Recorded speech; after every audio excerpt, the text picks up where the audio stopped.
일이었다 진짜. 일입니다. 야, 일이. 관심들이 있으신데 내 나이가 어느 정도 되면 이게 제일 걱정이죠. 맞아. 나이 제한이 있는지.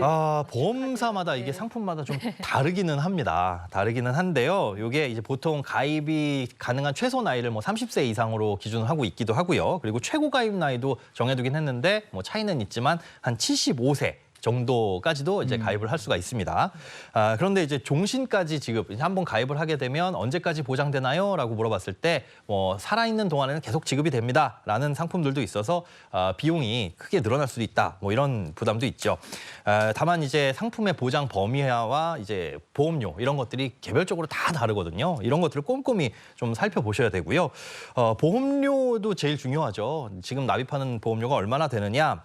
보험 혜택을 대부분 우리가 나이가 들었을 때 뭐 70세, 80세 이후에 받다 보니까 가입을 조금 늦게 하시는 경향이 없지 않아 있어요. 그러다 보니까 젊었을 때 가입하면은 뭐 2, 3만 원 정도면 충분한데 나중에 가서 가입하면은 뭐 20만 원, 30만 원 내야 되는 보험들도 있으니까 이런 것들을 꼼꼼히 확인하시고 가입을 하셔야 됩니다. 혹시 그 밖에 보험을 가입하는 데 있어서 뭐 제한이 되거나 제약 사항이 있을까요? 네, 간병인 지원보험이든 아니면 간병인 사용보험이든 이 최대 보장을 해주는 기간이 따로 정해져 있는 경우도 많이 있습니다. 그러니까 예를 들어서 1년에 저희 보험은 180일까지만 보장을 해드립니다라고 한다면 180일까지는 뭐 간병인 지원이든 아니면 보험금이든 나오게 되는데 180일이 지나가게 되면 그때부터는 일정 기간 동안 아무런 혜택을 못 받는다는 거죠.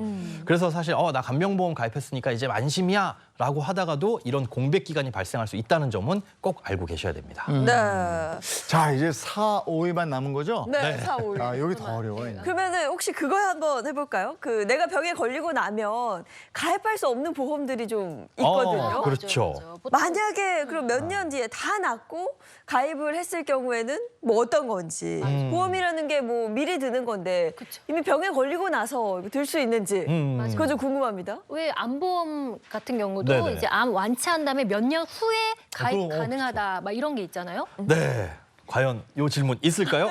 자, 한번 보시겠습니다. 있겠는데. 네. 4위네요. 요양원 입원 중인데 간병보험 가입 가능할까요? 입니다. 이거 맞추는 재미가 쏠쏠한데요.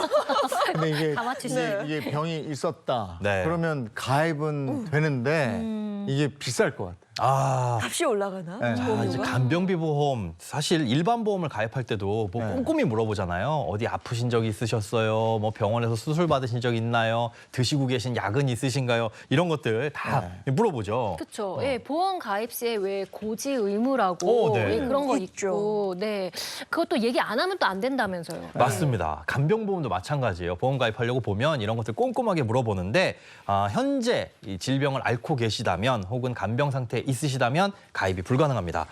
그렇다고 해서 난 보험이 꼭 필요하니까 실제 질병을 앓고 있지만 이거 속이고 그냥 가입해야지 해서 알릴 의무를 제대로 이행하지 않으면 큰일 납니다. 이거 안 되더라고요. 예, 보험료만 버리게 돼요. 거짓으로 작성하게 되면 나중에 보험회사는 보험금을 지급할 의무가 사라지게 되거든요. 네. 그러니까 보험금을 청구해도 지급해주진 않고 그렇다고 보험이 자동으로 해약되는 건 아니라서 보험료는 또 매달 내야 되고 즉 필요해서 가입을 했지만 보험금을 받을 수 없는 보험에 대한 보험료만 계속 버리고 있는 상황이 돼버리는 거죠. 결국에는 부담돼서 해약을 해야 되는데 앞서 말씀드린 대로 보험에 따라서 해약한 금이 전혀 없거나 아니면 일부만 돌려받게 되는 겁니다. 네. 자, 그럼 이제 5위 남았거든요. 근데 5위 남았는데 저희 시간도 얼마 안 남았어요.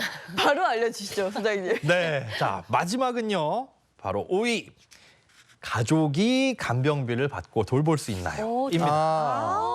네. 그러니까 간병인을 안 쓰고 가족이 이거 돌본다. 궁금하네요. 그런데도 보험금을 지급받을 수 있느냐 이런 질문인 것 같네요. 네, 받을 수 있을까요? 네. 사실 받을 수 있습니다. 네, 마침 관련 사연이 들어와 있는데 사연과 함께 알려드리도록 하겠습니다. 네, 사연은 제가 한번 소개해드리도록 하겠습니다. 현재 저희 아버지는 중증 장애가 있으셔서 간병인을 쓰고 계시고 동시에 어머니도 간병을 함께 돕고 계십니다. 제가 요양보호사 자격증을 취득해서 부모님을 간병하면 매달 가족 요양급여라는 걸 받는 것으로 알고 있는데요.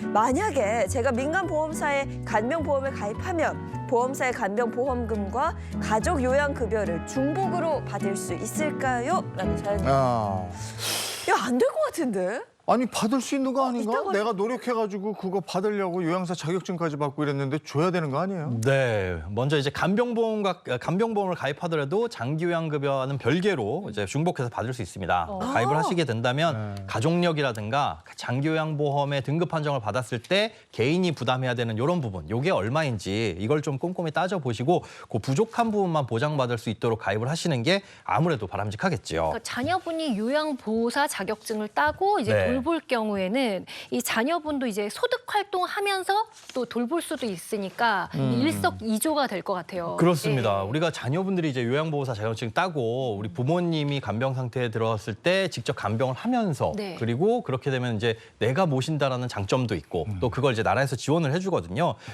다른 요양보호사가 오지 않다 보니까 내가 이제 부모님의 환경 특수성 그런 거에 맞춰가지고 간호간병을 할 수가 있는 거죠. 이걸 가족 요양이라고 하는데요.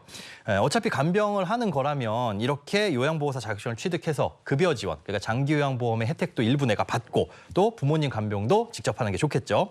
하지만 이제 몇 가지 조건이 있는데요. 다른 일에 종사하고 계시다라고 한다면 그 다른 일의 근무 시간이 한 달에 최대 160시간을 넘어가서는 안 됩니다. 아, 그러니까 요양보호사와는 오. 별도로 다른 직업을 가지고 있을 때 네, 그걸 규정하는 거군요. 그러니까 투잡 같은 거. 저는 맞습니다. 가능할 것 같아요. 그렇죠, 그렇죠.